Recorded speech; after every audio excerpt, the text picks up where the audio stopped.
নবীজি সাল্লাল্লাহু আলাইহি ওয়াসাল্লামের সেই বাণী আজ আমাদের চোখের সামনে দৃশ্যমান।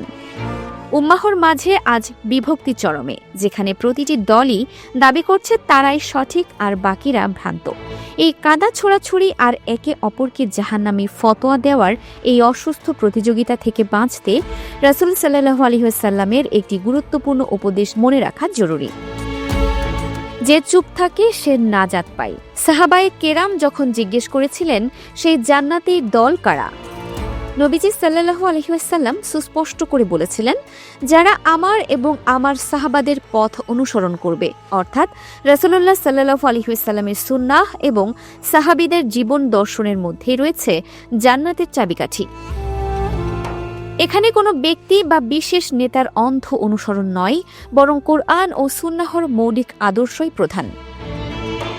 জান্নাতি দল বা হক দল চেনার একটি সহজ বুদ্ধি সম্পর্কে প্রবীণ আলেমরা বলেন, কাফের ও ইসলাম বিরোধীদের তৎপরতার দিকে লক্ষ্য করলেই সত্যের হদিস পাওয়া যায়। তারা সর্বদা সেই দলটিকে আক্রমণ বা বিনষ্ট করার চেষ্টা করে যারা সত্যের ওপর অটল থাকে। তাই কারো প্রতি উস্কানিমূলক কথা না বলে বা গালিগালাজ না করে সুন্নাহর পথে নিজেকে অটল রাখাই হবে বুদ্ধিমানের কাজ। পরস্পরকে তিরস্কার করা আমাদের প্রিয় নবীজির আদর্শ ছিল না।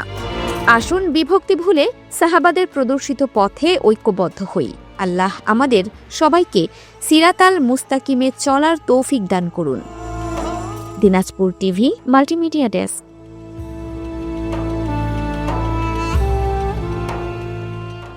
দিনাজপুর টিভি মানুষের জীবনের কথা বলে।